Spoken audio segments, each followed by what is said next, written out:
నిజంగా నువ్వే కోరుకుంటే రెండిరా వెళ్ళి ధార్తరాష్ట్రుల్ని చంపేద్దాం అనొచ్చు, కానీ నువ్వు అంటలేదు.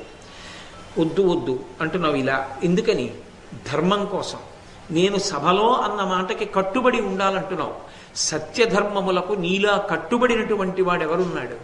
నీ మాట అనబడేటటువంటి శాసనానికి మిగిలినటువంటి తమ్ముళ్ల పరాక్రమం అనేటటువంటి సముద్రము చెలియలి కట్ట దాటకుండా ధార్తరాష్ట్రుల మీద పడకుండా ఆగింది.